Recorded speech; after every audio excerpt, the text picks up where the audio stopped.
Hello and welcome to our 396th day on Deso. As you can see, Ed is not here, but he was replaced by two really awesome people, Salil Sethi and Darian Parrish. We're going to get to them. They're going to talk a little bit about what they are doing with a new podcast, which is really exciting. And I think they're working with Maz also, who's a BitClout OG. But we'll get to them here in a bit. But how are you guys doing? Doing well. Doing great, man. Yeah, we needed two people to come and substitute for Ed, and I still don't think we are enough. But yeah, happy to be here. Yeah, it's great to have you guys here. We just met up in LA about, I don't know, what was it, like 3 or 4 weeks ago now? Time's going pretty fast. Yeah. 3 weeks ago, I think. Yeah, it was amazing. All right, so let's get to the news, and then I just want to remind everybody this show is sponsored by NFT Tech, who is an investor in Cloutfeed. Cloutfeed has some big news. I'll get to that here in a minute, but let's start with a diamond question of the day. If you reply to this question on Deso under the video, we'll give you 3 or 4 diamonds. If it's actually a reply that looks like it took some time to make and not like 2 words. And today's question is, will you be creating a DAO on DAO once it launches? And why or why not? And we just like to hear about that. But I think I just want to jump quickly to the post we made yesterday. So I made a post yesterday just because I was hearing a little bit of frustration between some of the developers, some of the users, some of the people in LA that I spoke to about just some little things. And number one was the Octane Fund. People felt like it kind of went off the track, and maybe they aren't communicating with the developers enough. Maybe the way it's set up is a little bit off, and maybe they could do things a little bit better. And then also DAO. I love DAO. I think DAO has a ton of potential. I know Darian does too, because I know you're working on possibly creating a DAO with Active 50. But I kind of felt, and I think others felt, that maybe it was overshadowing everything else, and some people started feeling like they were forgotten because the core team spending so much time on DAO.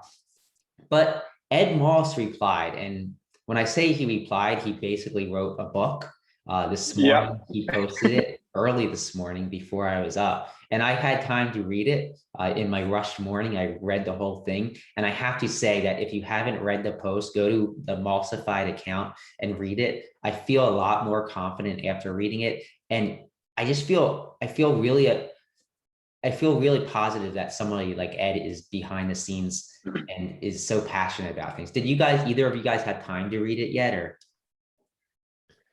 I did briefly. I got up at 4 a.m. just to read that. I'm just kidding. But it was a very detailed write-up. I did read it, and a couple of things actually did capture my attention, especially towards the end. I actually really felt bad for the core team, Ed Nader, where Ed says that one of the reasons he did not join at the 1-year anniversary was because his wife was worried about how people will, treat him, talk to the core team members. And that made me feel bad, right? Like, end of the day, like, everyone's working on the core team with a similar goal. I would say we disagree, people disagree, community has different thoughts, core team has different, execution style, but no one should feel unsafe, right? No matter what. So I think this is almost, in some sense, I don't know, something for the core, not the core team, the community, to think that we probably need to tone down the almost, the rhetoric, right? It's not that the core team is trying to mis-execute or is trying to make, decisions that are not in Foundation's or Deso's favor. Just people have different opinions on how to do things, right? That doesn't mean anyone should feel unsafe. So that was one thing that really, spoke to me. I don't know what you guys think. Yeah, like that was actually, like, that line stood out to me, and I actually have it in my notes here. He said, the reason I didn't attend the Deso LA anniversary was because my wife was too scared to let me go. She has an anonymous Deso account and reads everything. Just imagine that for a second. And that really related to me because like, if you guys remember, like, we were on Twitter, political Twitter, but like we kind of put ourselves out there expecting blowback, and we kind of knew that when you start talking about politics, you're going to get it can get heated. You're going to have threats. We had a lot of death threats and stuff like that. But one of the reasons, like, well, obviously we got banned from Twitter, so that's why we left Twitter. But it was a breath of fresh air to leave Twitter and come to Deso because we didn't feel Deso was like that. So it's kind of upsetting to know that Ed feels that way because he shouldn't have to feel that way. And he's working his butt off to just make sure things go the way he hopes they can go. And I think that just this book he wrote this morning shows how into it he really is and how much he hopes for Deso to succeed, and he's doing everything he can. So if you're somebody making Ed feel uncomfortable or any core team member, just step back and put yourself in their shoes and realize that this is like when you do something like that, it's so much more than what you might think you're doing. It can really impact a person mentally for sure. So just take that into consideration. And like I said, go to the Mossified account, read the post. He posted a link to a Google document. I think if you read it, you'll have a much better attitude on things and really feel like we're in good hands. So I just say do that. I didn't want to get too much into everything he said. Maybe we'll do that on another show, but definitely go read the post. So another news. Yeah, Brian, one quick thing on that. I think the way I like to approach this is you probably should be treating people on the internet or through the computer the same way you would in person.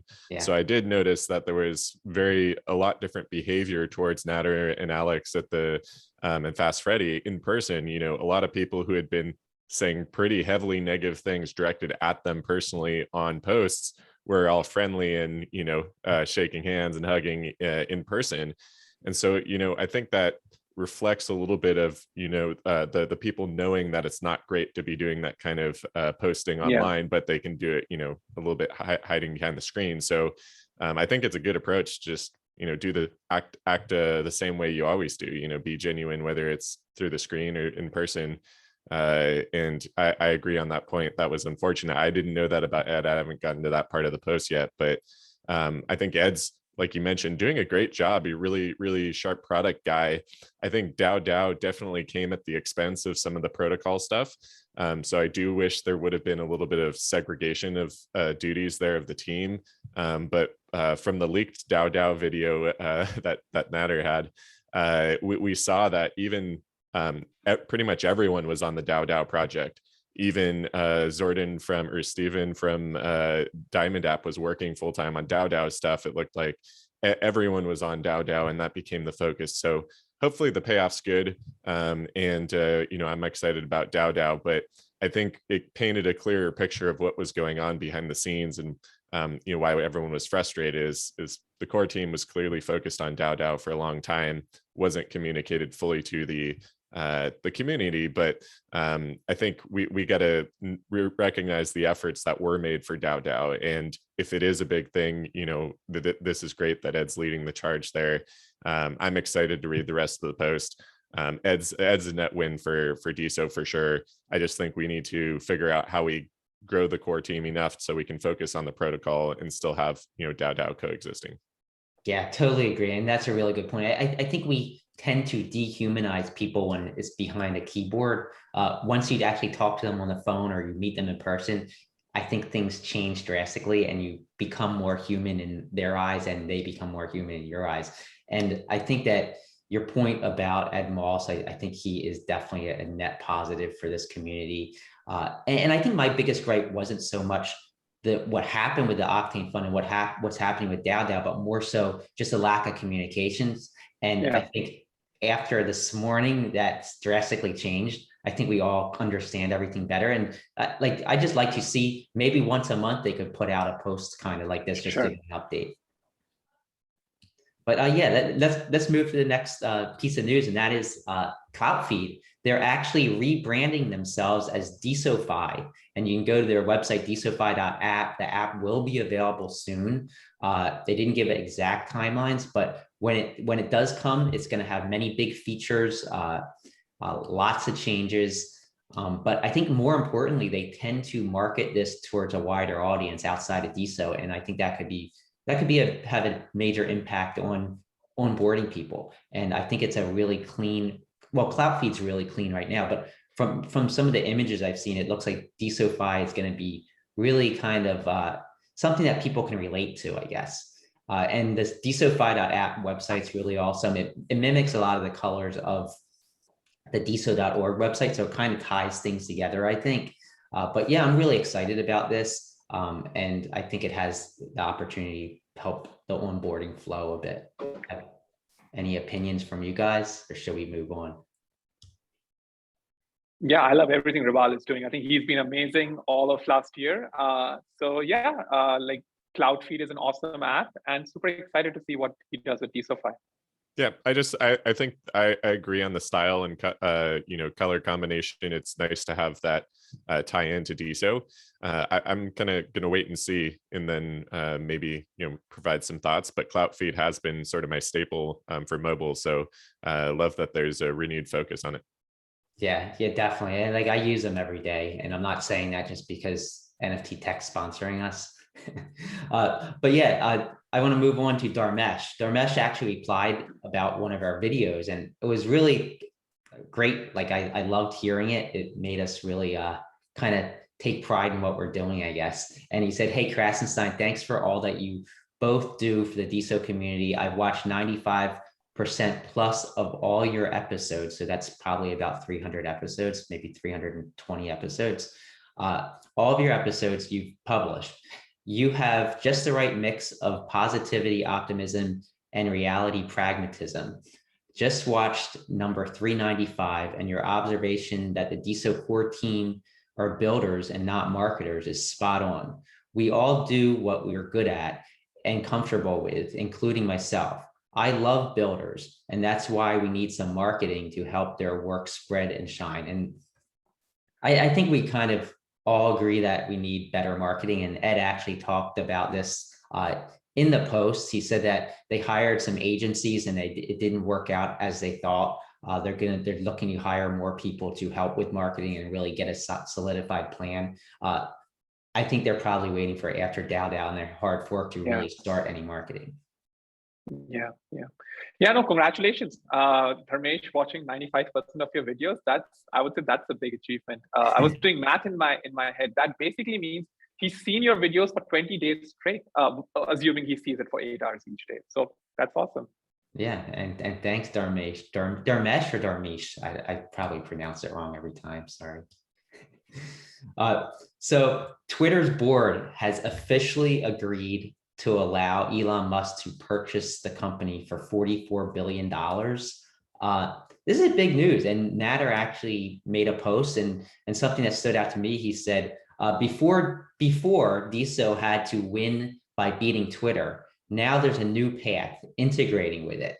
And whether Elon's going to eventually integrate with Deso or not, I mean, the chances are slim, but just having that hope is definitely something that has me excited. I think it could start a trend, even if say Twitter decides to go somewhat Web3 and they maybe create some other blockchain, or who knows? I think that would be a trend that could really help others. Maybe you'll see like Instagram or Snapchat or TikTok decide, hey, we want to integrate a blockchain, and maybe Deso would be far along at that point where it might be an option. But Jack Dorsey also made a comment about this sale, and I thought this was kind of interesting. He said, everything in its right place. Musk is the singular solution I trust to run the company. So that's interesting. Well, we do know that Elon and Dorsey have gotten along. They've done podcasts together. They spoke often. Interesting comment, of course. But it's going to be interesting to see what happens in the next several months, what Musk does with the company, what direction he takes it. Will he seek to integrate a blockchain, or will he seek to integrate crypto in some way? Who knows? I mean, any opinions from you guys?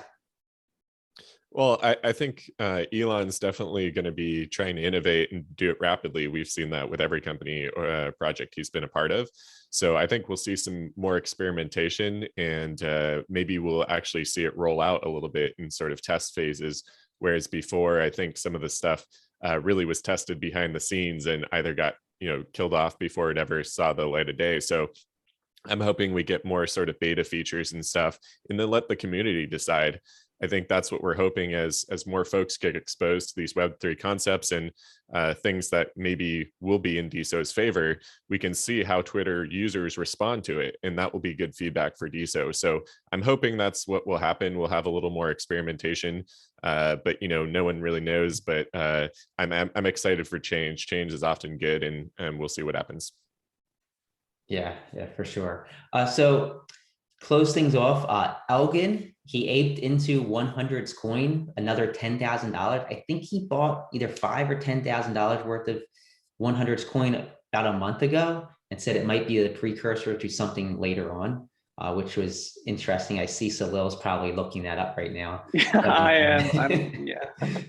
So I'll move on to the hashtags, and Salil can feed us his information in a minute. Top hashtags were Deso, photography, NFT, Twitter, and music, all ones we've seen before. And this is all thanks to Open Prosper, who's created by none other than Salil Sethi. The top earners of the last 24 hours, we had 2,071 creators earn $4,121. 9 creators earned at least 1 Deso. 3 creators earned 10 Deso, and those 3 creators were DAO, earning $1,766. 100 getting that big buy from Elgin and collecting that founder award, and Desofy, which is the Cloutfeed rebrand. They're followed by Supernovas, Peking, Joe Jerome, John Jordan, Unicat, Shady Acres, and Menachem. Salil, did you find anything? Yeah, so I was looking, so it's 10,000 now. I wasn't able to go back all the way in March when Elgin bought, but interestingly, I just noticed that Elgin did sell some of 100's coin in first week of April, which I didn't realize. But so it's a bit of a buy and sell that's been going on. But yeah, recently, as you said, he just bought about $10,000 worth of 100's coin. So yeah. Sorry, I was just going to say, he does a lot of the trading, so he'll do it in his own coin. He's done it a bit in my coin. It's kind of hard, when you hope you get someone like him as a long-term holder, but he always comes back if you keep up the work. So I think it's a little bit of testing and stimulation. So I think we should all be excited about what it could do for the platform. Yeah, definitely. So I want to quickly do this, the community events. I want to do it quickly because Darian is needed in 25 minutes to film his Chime In with on his crypto talks on Chime In at 10 a.m. Eastern time. But now I just want to get to you guys. You guys are doing something really awesome with Maz. Tell us about it. It's a podcast, right? Yeah, happy to share my thoughts. So starting a new podcast video podcast called Genius or Insanity. And the focus here is NFTs, and NFTs as the whole thing in itself, not like NFTs for Deso or NFTs for Ethereum or NFTs for Solana. I think NFTs in itself is pretty innovative. So let's see, right? Those are individual tokens that people own and limited quantity, right? So there are many, many different use cases, I think, that we will see companies and individuals innovate on. So super exciting space within the whole Web3 crypto.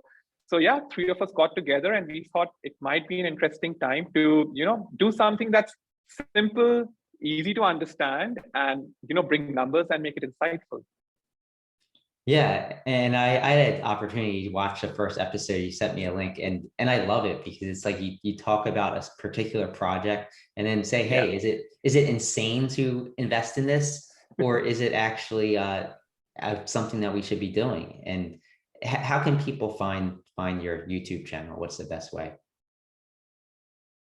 I think we're just at Genius or Insanity on YouTube, and we'll definitely be posting on Deso a little bit more about it. I think we can message you a link just so you can put it in the show notes. I'll do that. I'll put it in the description of this video for sure. So like where do you see it headed? Like where are you going to take this show over the course of the next several months? Like how often are you going to be filming them? And what else can you tell us?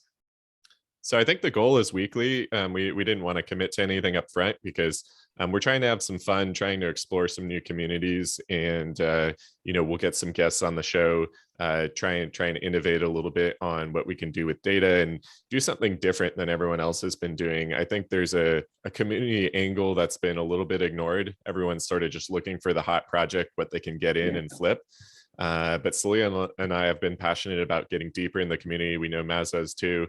And something that's interesting about NFTs is there's a little bit of overlap with things like DAOs, where NFTs might be the way you buy into the DAO tokens, or it's your access gate. The project we talked about last week, Moonbirds, that's sort of a continuation of what was done with the Proof Collective, which was a gated community, NFT gated community. And those NFTs going for about 50 to 70 ETH for the Proof Collective. So very expensive, exclusive community, but that's sort of highlighting the value of a community. People want to have that NFT to find value in the community. And so we're going to try and uncover some of the smaller, more interesting communities. And maybe one of those will be on Deso. And maybe they'll be on, a blockchain that no one's really heard of, but the community is so strong and so passionate that we find we want to cover that. And I think that might be a differentiator coming up in this next sort of cycle. We had the cycle last summer, and then now we sort of had a little bit of a down cycle now, but I think that's how things move. So we want to be ready for the next cycle, and we're going to be searching far and wide for the most interesting projects. Yeah, I think that's a good point. Like, there's so much overlap between all these new crypto technologies, if you want to call them that. I guess DAOs, you've got now you got social, so Desos can be like the social layer for a lot of this. And I think we're still waiting for that. We're still waiting for Deso to be adopted as like the Discord killer. Obviously, it's going to take a lot for that to happen because people are so set in their ways. But yeah, I think your show could really be powerful in kind of bringing people from all different chains to one central location. And then, then you can talk to them about Deso. You can tell them how they can create a DAO, or you can have a social token for your NFT, stuff like that. I think that's great that there's these outside projects that can bring people in. Yeah, absolutely, right? So, and we've already started to see that. So Ethereum is basically the OG chain when NFTs happened, right? Like, that's where people started building this with CloudPunk and CryptoKitties and so on. But then last summer, with Solana summer happening, there were lots of people building NFTs on Solana. And now, this is like a year later, we started to see NFTs which are across Solana and Ethereum. There are a few projects that are NFTs that you can take your Ethereum NFT and actually port it to a Solana chain. What would be super cool is, later this year, next year, people are porting their NFTs across Deso and Ethereum and Solana, right? So this whole chain tribalism that we've been so accustomed to, right? Either you're an ETH maxi, or you're a Solana maxi, or you're a Deso maxi, hoping that we get rid of this. And it's, again, it happens with any emerging technology. It happened with Microsoft and Apple as well. And today people use Windows computer and iPhone in their pocket, best of breed, right? So if best of breed for us is, an NFT on a certain platform and a social on a different platform, but things talk to each other, things move between each other, I think that's what's exciting. It might not be that, the NFT I create on Deso is the 100 ETH NFT, but I'd love that if an NFT that's created by someone on ETH, they're talking about it on Deso and vice versa. So I think every chain has its own use case. Our goal, honestly, like the big meta goal, right, but is to get rid of this whole chain tribalism at some point, right? And use whatever is the best feature for each chain, and be a decentralization maxi, not a ETH maxi or a Deso maxi. Yeah, I think it's going to be a lot easier to kind of get rid of that the chain obsession people have, where they are a maxi compared to with Bitcoin. I think that Bitcoin maxis are kind of cemented in place and they're not moving. But I think all the other chains, since they've had to deal with the Bitcoin maxis, kind of understand, hey, it's not just a one chain world, it's multi-chain. And when these chains start communicating with one another, that's where things are really going to explode. And I think that's what's going to happen with the NFT space and just the crypto space. Absolutely. And the funny thing is, the project that we touched last week was a project called Moonbirds. It's captured the ETH ecosystem right now, super high floor price. Within a week, it is probably top 6, top 7 most traded project of all time, which is insane. But I was checking, the founder of that project, his name is Kevin Rose. he actually is on Deso. About like I think a few hundred days ago, he was posting on Deso. So Kevin Rose was on Deso, right? So I think these people who are now building on ETH or who are now building on Deso, they've actually moved across chains. Like Jack Butcher, very well known in the Twitter world, has his own NFTs, has been active on Deso as well, right? So I think there's a world where, creators from Deso actually can engage with these people on their chain and still, be a bridge between Deso and other chains. Well, I think like your show is just kind of a point in this, is that there's so many people that have met on Deso that are doing projects in other spaces. And maybe like if you were a Deso maxi, you'd be like upset about this. But to me, that's really good because it means people are meeting really smart people on Deso, and Deso has value in the whole crypto ecosystem. Yeah, no, just a final point on that value found on Deso and that sort of cross chain. I found out about Austin Kenneth's new project on Ethereum through Deso. He's posted on Twitter a bit about it, but there's such a high noise to signal ratio on Twitter that I actually found out about it on Deso when he posted here. He did the graffiti guys with Tropics and Chase. You've had them on the show before. So I found out about that project on Deso, and I wouldn't have known about it probably otherwise for, another 2 or 3 weeks. So I got to, sort of get in on the ground floor of that project and see the first post on Twitter because Austin posted about it on Deso first. So some will say that's just, kind of a negative signal because it's like the lack of users on Deso. But it just means that I'm more engaged with my followers on Deso or the people I follow. So we have seen that there's something special about Deso. Of course, we all want that to grow and be able to scale, but we have to recognize that it is something special. There are people using it for a reason, and it is helpful just across all ecosystems to engage here. Yeah, for sure. And when we see DAOs launch, I mean, that could feed into the whole NFT ecosystem in some ways.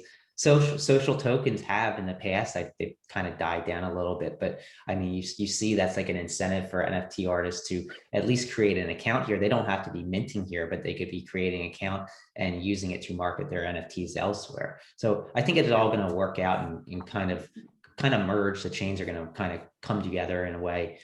That's probably the future. But yeah, so definitely check out your new show. What's the name again? Genius or Insanity. Genius or Insanity. And it totally slipped my mind, so I looked really stupid there. But I'm definitely going to be following it. I'm already following it. Yeah, any final thoughts before we close the show out and let Darian get to his chime in event? One quick question. Any quick advice for us? You guys are 400 video show veterans. We've done one show. What's your advice to a new up and coming hopeful video podcast folks? Yeah, I think just make it fun. Like, make sure you enjoy doing the shows. The moment you stop enjoying it is the moment you're probably going to kind of give up on it, and the quality will go down as well. Like, we enjoy it. It hasn't been a burden on us yet because we enjoy it. Even when we're on vacation, it's easy for us to do this. Another reason it's easy for us to do this is because we don't edit them. I think if we had to do this every single day and then spend an hour editing and doing all that, it would become a burden. And that's why we haven't edited anything. And maybe the show, maybe it's lacking a little bit because of that. But I think overall, that's what has allowed us to continue. And I don't see us stopping because of that. Oh, Darian says so many inappropriate things on that show. If we don't edit, we'll be in trouble. You guys are doing it weekly though, so it's a little easier. I'm kidding. Yeah. Yeah, I pretend like we're just talking story, not on camera, and then we realize we gotta edit all that out. Like, it will be like beep, beep, beep. You don't know Darian, like how he is outside of this, formal, nice Darian. Right. Just kidding. Well, I got to hang out, with Brian and Ed when we were in LA, and we sort of shot the breeze when we were having dinner and stuff. So I like the casual environment. There's the number one thing when I meet Deso folks in person, it's like they're like, whoa, you're not as serious as we thought. Yeah. So, maybe what I thought. maybe we need to have more like virtual Deso events where we're not just doing ideation and thought about improvement stuff. I think also I did the daily dip videos, and to your point, Brian, when they stopped becoming fun, that's when I stopped doing them. just because, you know, there wasn't, it was almost like speaking into a void. Obviously that was just done by myself, so it's even less fun. You don't have other folks. It's not like hanging out with Salil and Maz, or you hanging out with Ed. So I like the configuration of this show, and really excited for what we're going to do with it. Yeah, awesome. I can't wait to see where it goes.